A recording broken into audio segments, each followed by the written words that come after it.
Assalamualaikum warahmatullahi wabarakatuh. Selamat pagi semuanya. Apa kabar? Kembali lagi pada pertemuan kali ini kita akan membahas sistem ekskresi pada manusia. Apakah ada yang tahu apa itu sistem ekskresi? Baik, Ibu akan jelasin ya. Baik, hari ini kita akan melanjutkan materi selanjutnya yaitu berjudul sistem ekskresi. Apakah ada yang tahu apa itu sistem ekskresi? Iya, sistem ekskresi itu adalah proses pengeluaran sistem metabolisme yang sudah tidak berguna bagi tubuh. Contohnya seperti urin, keringat, CO2, H2O, dan cairan empedu. Sebenarnya, sistem pengeluaran dalam tubuh itu terdiri dari tiga bagian, yaitu ada sistem defekasi, sistem sekresi, dan sistem ekskresi. Namun, pada pembelajaran hari ini yang hanya kita bahas yaitu hanya sistem ekskresi.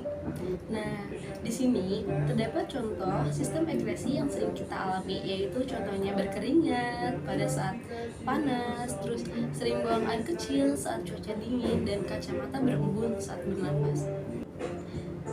Nah, di sini terdapat beberapa fungsi pada sistem ekskresi, yaitu yang pertama, menurunkan kadar zat produk metabolisme, yang kedua, melindungi sel-sel tubuh dan makanan yang bersifat racun, dan yang ketiga, menjaga keseimbangan cairan tubuh atau homeostatis, dan yang keempat, membantu mempertahankan suhu tubuh.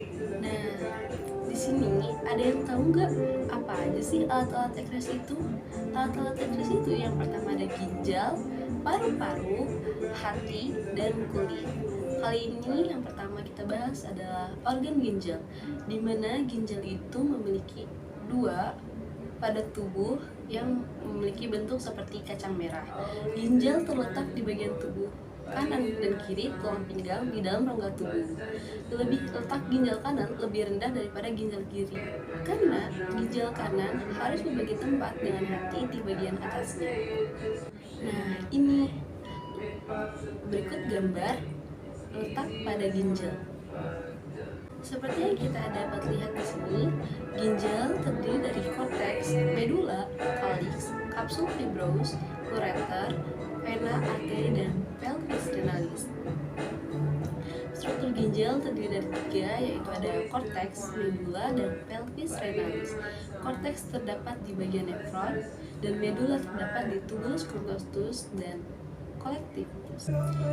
Selanjutnya, itu ada fungsi pada ginjal. Yang pertama, menjaga keseimbangan air dalam tubuh, membuang sisa metabolisme yang bersifat racun. Yang ketiga, mengatur kandungan elektrolit dan menjaga ketahanan osmosis, dan menjaga asam basa cairan darah. Dan yang terakhir, menghasilkan eritropoietin dan kalsitron. Seperti yang kita tahu, pada ginjal ini zat yang dikeluarkan adalah urin, di mana proses pembentukan urin itu terdapat dari tiga tahap, yaitu yang pertama filtrasi, reabsorpsi, dan augmentasi. Pada filtrasi atau penyaringan, di mana penyaringan darah pada glomerulus dan menghasilkan urin primer atau glukosa, asam amino, air, dan garam mineral. Dan yang tahap yang kedua itu ada reabsorpsi atau penyerapan, di mana penyerapan kembali zat-zat yang diperlukan seperti air, glukosa, asam amino, ion Na, K, Ca, dan Cl, yang dimana di tahap ini menghasilkan urin sekunder, tempatnya di tubulus proxima. Dan tahap yang terakhir itu ada augmentasi atau penambahan, di mana di tahap ini ada penambahan zat yang sudah tidak berguna lagi dan menyerap kelebihan air atau ADH, yang dimana tahap ini menghasilkan urin sesungguhnya yang berupa air, urea, asam urat, dan kreatin, garam mineral, zat warna empedu yang terjadi di tubulus distal. Jumlah urin yang siap dikeluarkan biasanya sebanyak 200-300 ml. Proses mikturasi atau proses pengeluaran urin itu berupa dari ginjal, ureter, kantung kemih, dan berakhir di uretra.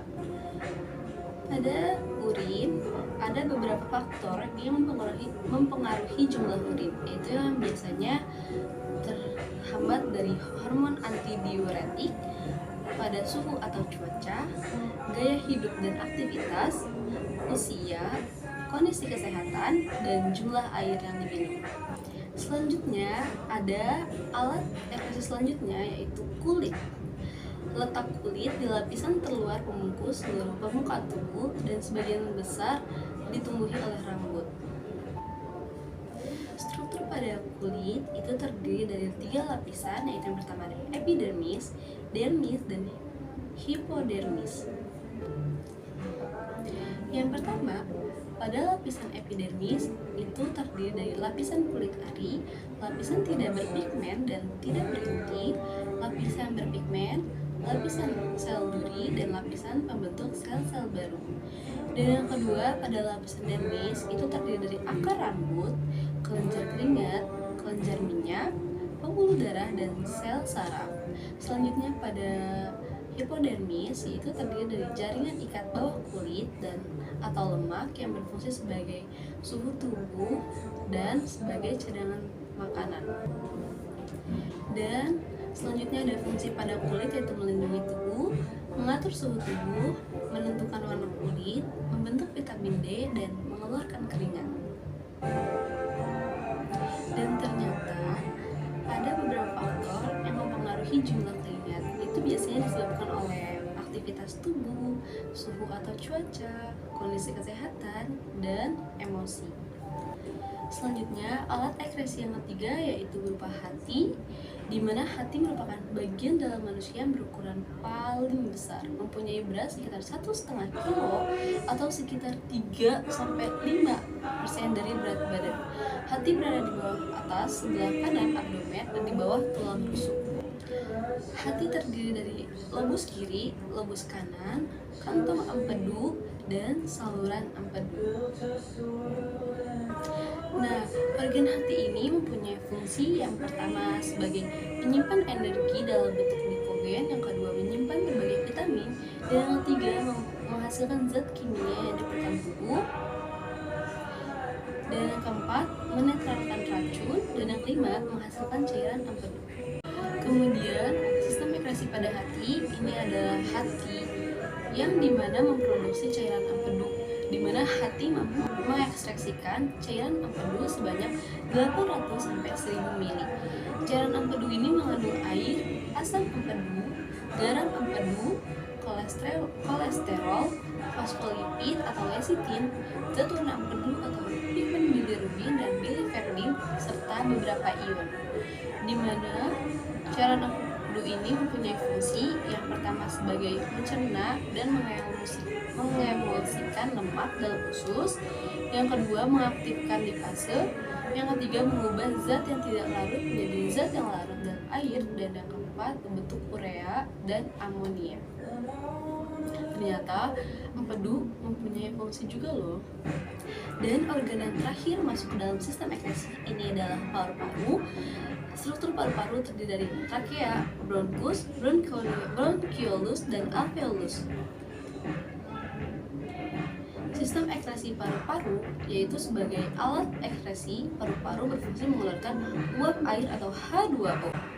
Kemudian CO2 dan H2O dari hasil metabolisme diangkut oleh darah ke paru-paru, kemudian dibuang dengan cara difusi di alveolus. Dan yang terakhir di sini dijelaskan yaitu ada gangguan pada sistem ekskresi.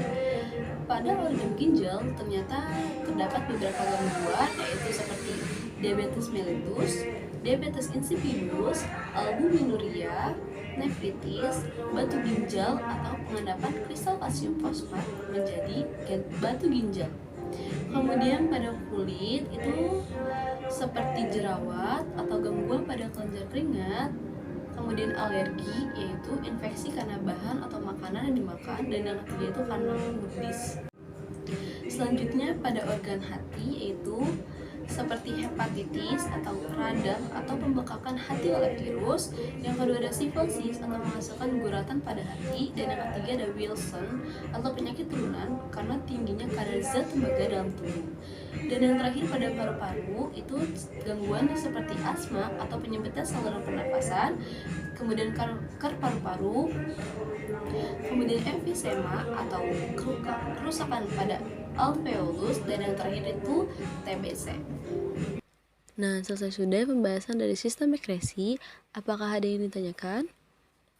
Kalau tidak ada, mungkin Ibu tutup materi hari ini. Assalamualaikum warahmatullahi wabarakatuh.